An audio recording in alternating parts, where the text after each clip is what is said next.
Good evening and welcome to the evening news on OSBC TV. My name is Motunrayo Ayegbayo. The Independent National Electoral Commission (INEC) has turned down the request of 70 civil society organizations to restart and extend the suspended continuous voters registration (CVR) exercise by 2 months. The electoral umpire, which ended the exercise after extending it from June 30 to July 31st, said it could no longer entertain further extension to avoid harming preparations for the 2023 general polls. Meanwhile, the Commission has disclosed that over 7 million Nigerians who did their voter pre-registration online did not complete the process at physical centers. According to data released by the Commission, 10,487,972 Nigerians carried out their pre-registration online. Of this number, only 3,444,378 Nigerians, representing 32.8% completed the process at physical centers. This means 7,043,594 persons, representing over 67% of those who began their registration voters cards (PVC) before the 2023 general elections and will therefore not be eligible to vote. The Director General, National Emergency Management Agency (NEMA), Mr. Mustafa Ahmed, said the agency has identified 233 local government areas in 32 states and the FCT that have been predicted to experience flooding in 2022. He made the disclosure at a national consultative workshop on 2022 flood preparedness, mitigation, and response in Abuja. Ahmed said that the agency is bringing stakeholders together with a view to collectively preparing and providing strategies to strengthen flood risk mitigation and effective response. According to him, this followed the 2022 seasonal climate prediction released by Nigerian Meteorological Agency (NIMET) and the annual flood outlook released by Nigeria Hydrological Services Agency, while explaining that NEMA had produced risk maps for vulnerable local government areas as forecasted by the NIHASA's annual flood outlook. Ahmed added that the state emergency management agencies as well as local emergency management committees must be proactive. Meanwhile, the Minister of Labor and Employment, Senator Chris Ngige, has explained that his ministry adopted voluntary conciliation for the resolution of the strike by the Academic Staff Union of Universities (ASU) instead of arbitration in order not to delay the resolution process. Ngige disclosed this while answering questions from journalists at the joint workshop on international labor standards and dispute resolutions organized by the Industrial Arbitration Panel (IAP) in collaboration with the International Labour Organization (ILO) in Abuja.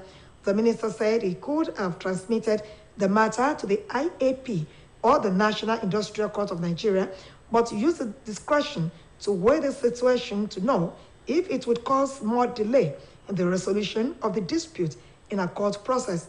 He recalled that ASU embarked on strike on February 14, adding that it started voluntary conciliation on February 22 and subsequently on March 1st. According to him, by the second meeting, most of the issues arising from the 2020 Memorandum of Action signed between ASU and the Ministry of Education with other government agencies involved were conciliated, leaving out only 2. He said the Ministry of Education was still handling the matter because it transmitted it back to them. Rowing terrorists have opened fire at the convoy of the Assistant Inspector General of Police in charge of Zone 12, Bauchi, AIG Audu Adamu Madaki, inflicting gunshot wound on his leg. The bandits also killed the orderly of the AIG during the attack, while several of the AIG's convoy reportedly sustained gunshot wounds. Sources who confirmed the ambush attack told newsmen that AIG Madaki was on his way to Abuja to attend the security meeting of zonal AIGs and command commissioners of police summoned by IGP Usman Al-Khali to deliberate on the current security challenges plaguing the nation. The ambush attack was said to have taken place at about 2:30 p.m. at Badi Zangiri area, which is a forest stretch linking Bauchi and Plateau states. In the meantime, the IGP Alkali Baba directed the immediate commencement of a special visibility policing operation across all commands in the country as part of major operational initiative to stabilize internal security. Addressing strategic police commanders at force headquarters, he said the initiative will encompass the crime mapping of areas of jurisdiction, identification of vulnerable points, and massive deployment of personnel on motorized and foot patrols of the cities. While the Nigerian Railway Corporation has suspended the Lagos-Kano and Ajaokuta train services due to fear of terrorist attacks, sources in the Ministry of Transportation and the NRC confided in newsmen that the train services would not resume until the security along the Lagos-Kano route and the Ajaokuta train station was guaranteed. It was also learned that the NRC suspended services at the Ajaokuta station along Warri-Itape route because of the attack on some passengers by gunmen. It was gathered that the Lagos-Kano train services were suspended because of the high level of insecurity in Niger and Kaduna states, which are the routes of the train heading to Kano from Lagos. The NRC Managing Director, Fidet Ohiria, who confirmed the suspension of the train services at the Ajaokuta station and the Lagos-Kano route, stated that the corporation has not stopped train services on Warri-Itape route, but rather said they will not be stopping at the Ajaokuta station.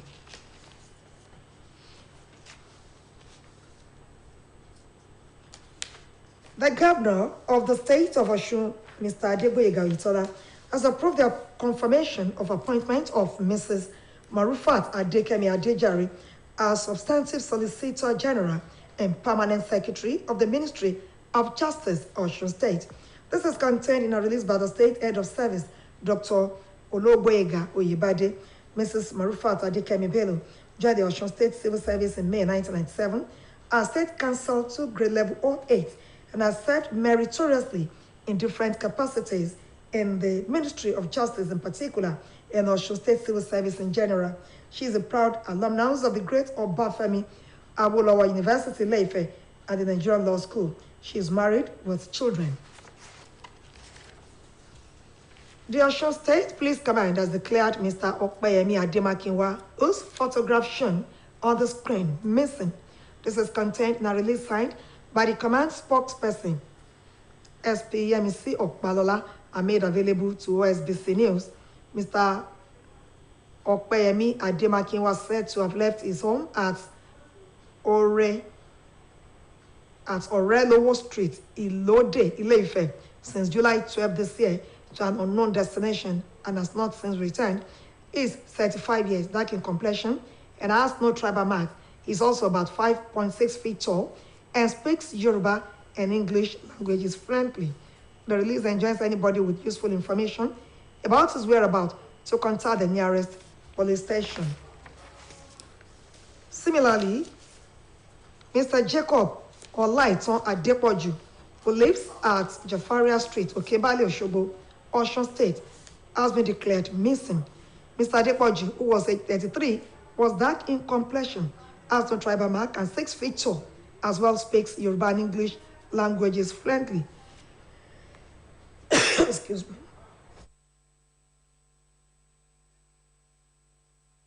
To an unknown destination and has not returned home. The public, however, enjoined to inform the police with useful information about his whereabouts. And now to sports. Chioma Onyenwere has won a gold medal for Nigeria in the women's discus throw at the 2022 Commonwealth Games in Birmingham. Onyenwere became the gold medal winner after she threw 61.7 meters in her third attempt.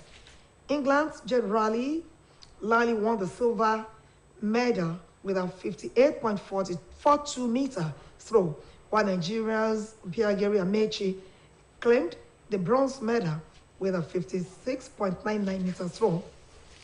In the women's weightlifting, Nigeria's Mary Osijo also claimed a bronze medal in the 87 kg category. She lifted 102 kg in the snatch and 123 in the clean and jerk for a combined weight of 225 kg to increase the nation's medal tally in Birmingham. And coming from the foreign scene, Russia has accused the United States of direct involvement in the Ukraine war, as the first ship carrying Ukrainian grain to world markets since Moscow's invasion continued its passage to Lebanon without problems. Moscow said it was responding to comments by invading Ukraine's deputy head of military intelligence about the way Kyiv views U.S.-supplied long-range HIMARS rocket launch systems, based on what he called excellent satellite imagery and real-time information. Skipsky told newsmen that there was consultation between U.S. and Ukrainian intelligence officials before attacks and that Washington had an effective veto on intended targets. Though he said U.S. officials were not providing direct targeting information, Russia's defense ministry, aided by a close ally of President Putin, said the interview showed that Washington was directly involved, despite repeated assertions that it was limiting its role in the conflict to arms supplies because it did not want a direct confrontation with Moscow. And that ends the evening news on OSBC television. Join us at 7 for the major report. Thanks for watching. Good evening.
Araba ni baba, ẹni abálàbà ni baba.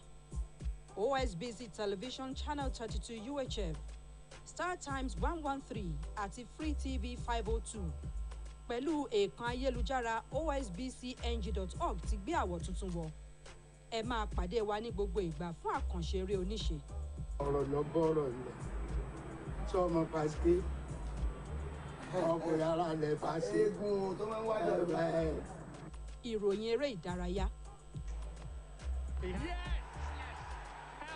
Ọ̀rọ̀ sùnùkùn tí gba ojú sùnùkùn. Nígbà tí Olódùmarè rán gbogbo àwọn irúnmọlẹ̀ wá sílé ayé, wọ́n kàn ń sùn, wọ́n ń jí ni. Kò séèyàn kan tó mọ orúkọ tí ọjọ́ jẹ́. Àwọn wo ni ẹ pè ní àwọn irúnmọlẹ̀?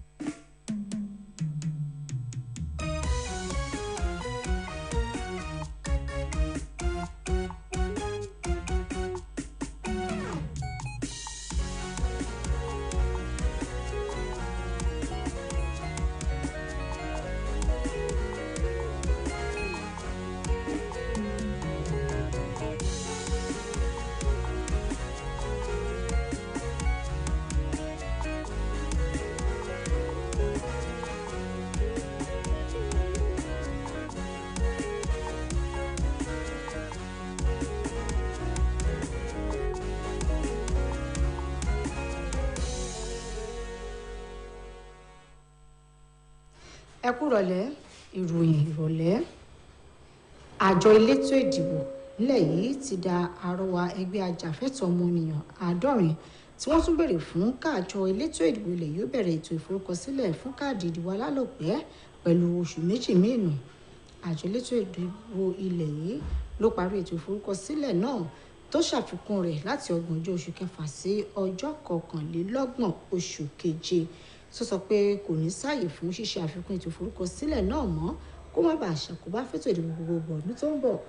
Wàyí àjọ elétò ìdìbò ilẹ̀ yìí ti kéde pé ó lé ní mílíọ̀nù 7 àwọn ọmọ orílẹ̀-èdè Nàìjíríà tí wọ́n forúkọsílẹ̀ fún káàdì ìdìbò alálòpẹ́ lórí ẹ̀rọ ayélujára ni wọ́n ti parí ètò náà láwọn ibùdó ìforúkọsílẹ̀. Gẹ́gẹ́ bí àkọọ́lẹ̀ tí àjọ elétò ìdìbò ilẹ̀ yìí gbé jáde ṣe fi hàn, mílíọ̀nù 10.5 ó dín díẹ̀ àwọn ọmọ orílẹ̀-èdè Nàìjíríà ni wọ́n ti ṣètò ìforúkọsílẹ̀ wọn lórí ẹ̀rọ ayélujára, àmọ́ tó jẹ́ pé mílíọ̀nù 3.5 ó dín díẹ̀ àwọn ọmọ orílẹ̀-èdè yìí ni wọ́n parí ètò ìforúkọsílẹ̀ náà níbùdó tí àjọ elétò ìdìbò ilẹ̀ yìí tó ti ń ṣe ètò náà. Adarí àgbà àjọ tó wà fọ́rọ̀ ìṣẹ̀lẹ̀ pàjáwìrì lórílẹ̀-èdè yìí ọ̀gbẹ́ni Mustapha Ahmed sọ pé ìjọba ìbílẹ̀ Òṣìlélúgba ó dín méje láti àwọn ìpínlẹ̀ 22 àti olú ilẹ̀ yìí Àbújá ló ṣeé ṣe kómíyalé àgbàrá ya ṣọ́ọ̀bù ó ti wáyé lọ́dún yìí. Níbi ìdánilẹ́kọ̀ọ́ kan tó wáyé l'Àbújá ló ti sọ̀rọ̀ náà. Ọ̀gbẹ́ni Ahmed ní àjọ tó ń darí ti ń ṣọ́nà àti jẹ́ kí àwọn tọ́rọ̀ kàn gba ìkìlọ̀ yìí kí wọ́n sì gbáradì lọ́nà àti pinwọ́ ìṣẹ̀lẹ̀ omíyalé. Gẹ́gẹ́ bó ṣe wí, bájọ tí ó ń wo bí ojú ọjọ́ ṣe rí ṣe àti eléyìí tí ó ń pinwọ́ omíyalé tó bá fẹ́ wáyé ṣe sí àwọn èèyàn nígbẹ́rẹ́ ìpàkọ́ yóò mú kí àwọn aráàlú gbáradì láti pinwọ́ ìṣẹ̀lẹ̀ omíyalé láwọn agbègbè wọn.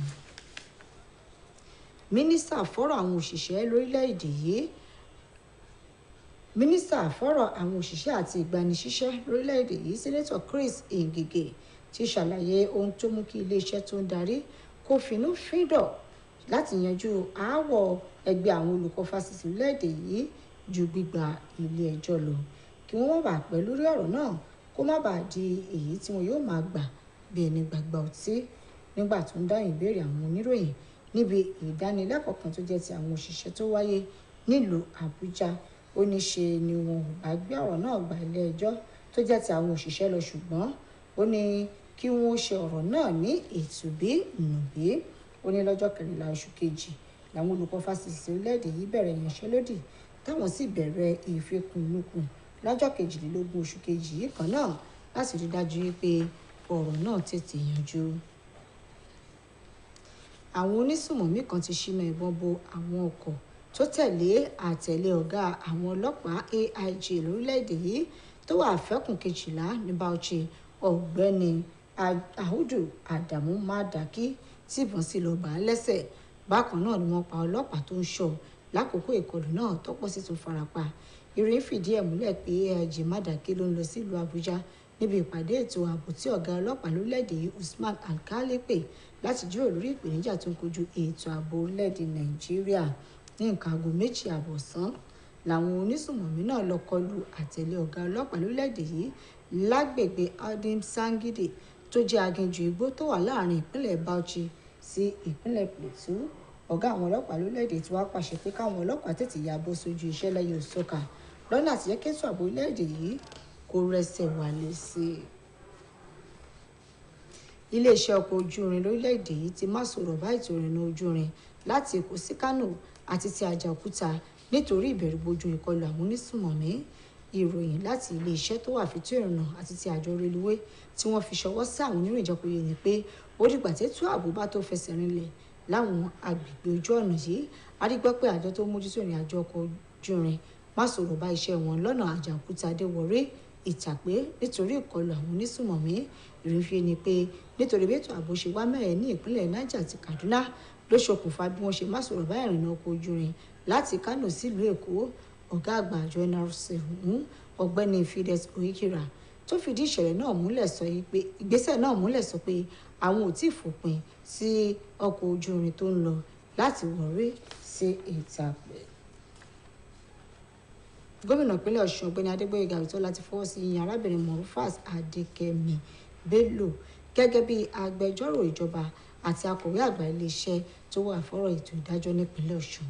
Iná àtìjáde tí olórí àwọn òṣìṣẹ́ ọba nípínlẹ̀ Ọ̀ṣun wo lówó Gbóyèga Oyèbádé fi síta lèyí ti jẹyọ lóṣù karùn-ún ọdún 1997 lárábìnrin Adékẹ́mi Bello darapọ̀ mọ́ iṣẹ́ ọba tó sì ti ṣiṣẹ́ lẹ́ka ètò ìdájọ́ àti iṣẹ́ ọba lápapọ̀ ìpínlẹ̀ yìí. Ó kẹ́kọ̀ọ́ ní fásitì Ọbáfẹ́mi Awólọ́wọ̀ Ilé-Ifẹ̀ tó sì lọ sí ilé ẹ̀kọ́ ìmọ̀ òfin. Ó jẹ́ abilékọ tẹ́lẹ̀dúà sì fi ọmọ kẹ́ ẹ. Ọ̀gbẹ́ni Ọpẹ́yẹmí Adémákinwá tí ẹ̀ ń wo àwòrán rẹ̀ lójú móhùnmáwòrán iléeṣẹ́ yìí làwọn ọlọ́pàá ti kéde pé wọ́n wá. Alukoro ọlọ́pàá nípínlẹ̀ Ọ̀ṣun arábìnrin Yẹmisí Ọ̀pálọ́lá ló sọ̀rọ̀ náà nínú àtẹ̀jáde tó fi ń fọwọ́ sí látọjọ́ 12 oṣù kejì ọdún yìí ní ọ̀gbẹ́ni Ọpẹ́yẹmí Adémákinwá tó ń gbé lópòpónà Ọ̀rẹ́lówó Ìlódè Ilé-Ifẹ̀ ti di ẹni tí wọ́n ń wá. Ẹni ọdún 35 ni, ó dúdú, kò kọlà, ó ga níwọ̀n ẹsẹ̀ bàtà 6 ó dín díẹ̀ tó sì gbọ́ èdè Gẹ̀ẹ́sì àti Yorùbá dáadáa. Àtẹ̀jáde náà wá rọ ẹni bá gbọ́ ọmọ oko rẹ̀ láti kàn sí iléeṣẹ́ ọlọ́pàá tó wà lágbègbè wọn. Bákan náà ni iléeṣẹ́ ọlọ́pàá tún kéde pé wọ́n ń wá ọ̀gbẹ́ni Jacob Ọláìtàn ti òpópónà Jàfàríyà lókè Baálé Òṣogbo. Àtẹ̀jáde tí agbẹnusọ ọlọ́pàá ní ìpínlẹ̀ yìí arábìnrin Yẹmisí Ọ̀pálọ́lá fi síta sọ di mímọ̀ pé láti ọjọ́ 15 oṣù tó kọjá òun ni ọ̀gbẹ́ni Adépọ̀jù ti kúrò nílé tí ó sì ti padà. Ẹni ọdún 23 ni, ó dúdú, kò kọlà, tó sì ga níwọ̀n ẹsẹ̀ bàtà 6.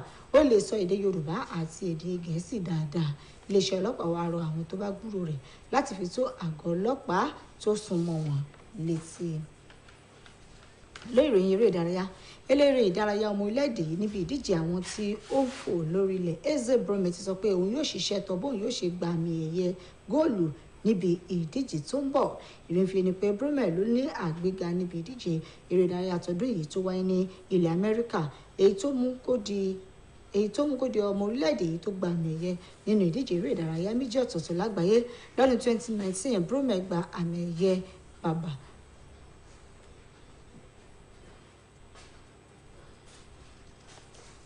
àmì ẹ̀yẹ bàbà tó sì tún fi yìn lọ́lẹ̀. Nílẹ̀ òkèèrè orílẹ̀-èdè Russia ti ń fẹ̀sùn kan ilẹ̀ Amẹ́ríkà pé ó ń lọ́wọ́ nínú ogun tó ń wáyé ní Ukraine ní blọọkì ojú omi àkọ́kọ́ tó kó oúnjẹ oníhóró láti Ukraine lọ sọ́jà àgbáyé ṣe tí lọ sí Lebanon láìsí ìdíwọ́ kankan látọ̀dọ̀ Russia. Orílẹ̀-èdè Russia sọ pé òun fèsì sọ̀rọ̀ yìí tí igbákejì olórí ikọ̀ ọ̀tẹlẹ̀múyẹ́ ní Ukraine Vadim Kibitiski sọ nípa bí wọ́n ṣe àmúlò ohun ìjagun ilẹ̀ Amẹ́ríkà. Ó sọ fáwọn oníròyìn pé àjọsọ wà láàrin orílẹ̀-èdè Amẹ́ríkà àti Ukraine kó tó di pé wọ́n lo ohun ìjagun náà láti fi ṣe ìkọlù. Bó tilẹ̀ jẹ́ pé àwọn aláṣẹ ilẹ̀ Amẹ́ríkà wọn ò ní ìmọ̀ kíkún nípa ìkọlù náà.